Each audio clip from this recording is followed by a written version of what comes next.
नमस्कार, मी रेश्मा म्हणजेच पद्मजा तुम्हा सर्वांचं मनापासून स्वागत करते रेश्माज रेसिपीजमध्ये।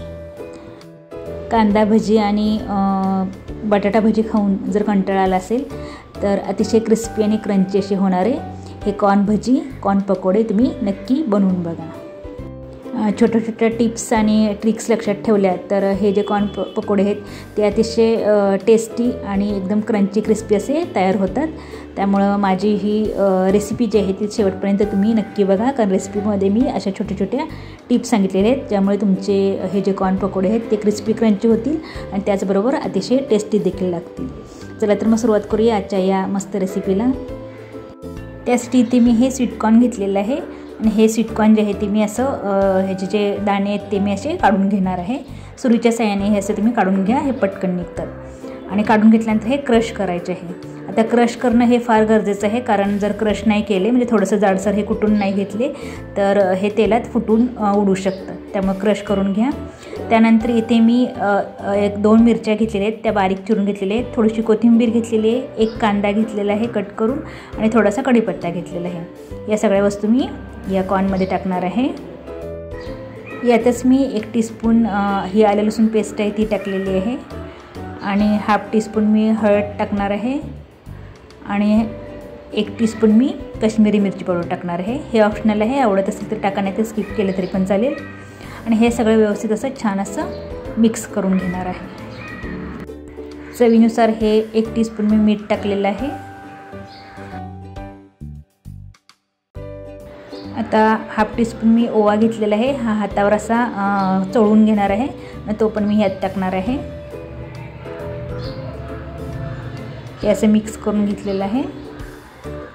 आता ह्या ज्या सगळ्या वस्तू आहेत ते मी हाताने व्यवस्थित अगदी चुरून अशा मिक्स करून घेणार आहे, म्हणजे यात आपण जे मीठ टाकलेलं आहे किंवा कॉर्नला जे पाणी आहे ते पाणी पण सुटेल आणि आपल्याला पाणी न घालता हे जे भज्याचं पीठ आहे ते बनवून घ्यायचं आहे। त्यामुळे व्यवस्थित जसं मी इथे दाखवते तसं अगदी हाताने व्यवस्थित असं हे क्रश करत तुम्ही हे मिक्स करून घ्या। आणि त्यानंतर लागेल तसं आपल्याला यात जे चणा डाळीचं पीठ आहे म्हणजेच बेसन आहे ते टाकायचं आहे। तर पहिल्यांदा मी सुरुवातीला 4 टेबलस्पून हे पीठ टाकलेलं आहे आणि मिक्स करून घेतलेलं आहे। म्हणजे जसं आपल्याला भज्याचं पीठ जसं लागतं, म्हणजे आपल्याला भजी टाकता येतील असं हे पीठ आपल्याला बनवून घ्यायचं आहे।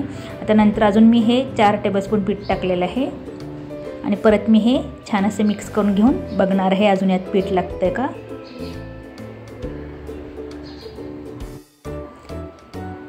तर अजून हे व्यवस्थित हे बाइंड होत नाही आहेत, म्हणजे भज्याचा आपल्याला आकार देता येणार नाही, म्हणून अजून 1-2 टेबलस्पून मी यात पीठ टाकलेलं आहे आणि हे छान असं परत मी व्यवस्थित मिक्स करून घेणार आहे।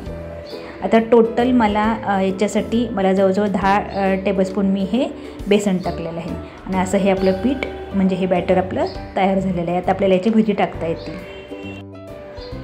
भजी तळण्यासाठी इथे मी एका कढईत तेल गरम करत ठेवलेलं आहे आणि तेल गरम झाल्यानंतर यातलं 1 टीस्पून तेल मी हे जे आपलं भज्याचं मिश्रण आहे यात टाकलेलं आहे आणि हे मिक्स करून घेणार आहे।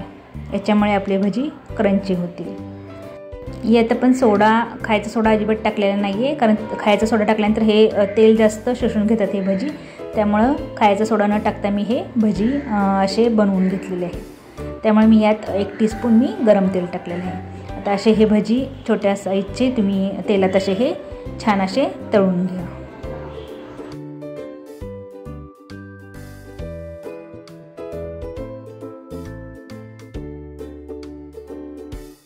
तर अजून थोडा याला अजून जरा डार्क कलर येऊपर्यंत, म्हणजे गोल्डन ब्राऊन अगदी कलर येऊपर्यंत मी हे भजी छान असे तळून घेणार आहे।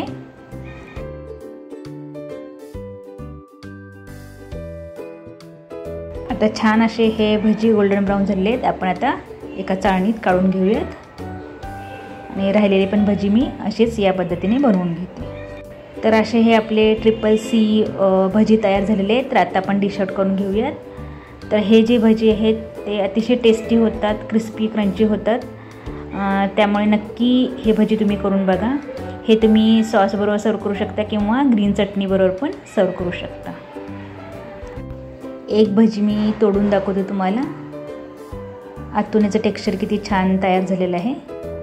आता हे जे कॉर्न आहेत ते आपण जाडसर वाटलेले आहेत, म्हणजे जाडसर ठेवलेले आहेत। एकदम त्याची बारीक पेस्ट केलेली नाही, त्यामुळे ह्याचं जे टेक्स्चर आहे भज्यांचं ते पण छान येतं आणि ह्या कॉर्न भजी हा दिसायला पण खूप छान दिसतो.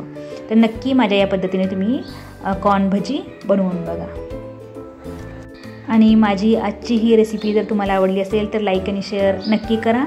आणि अशाच वेगवेगळ्या चमचमीत, चटपटीत आणि झटपट होणाऱ्या रेसिपीजसाठी माझा चॅनल नक्की सबस्क्राईब करा. तर परत पुन्हा भेटूयात अशाच एका मस्त मजेदार, चटपटीत, चमचमीत आणि झटपट होणाऱ्या रेसिपीसोबत. तोपर्यंत तुम्ही पण असेच नवीन पदार्थ बनवा, स्वतः खा, घरच्यांना खाऊ घाला आणि त्यासाठी माझा चॅनल बघत राहा.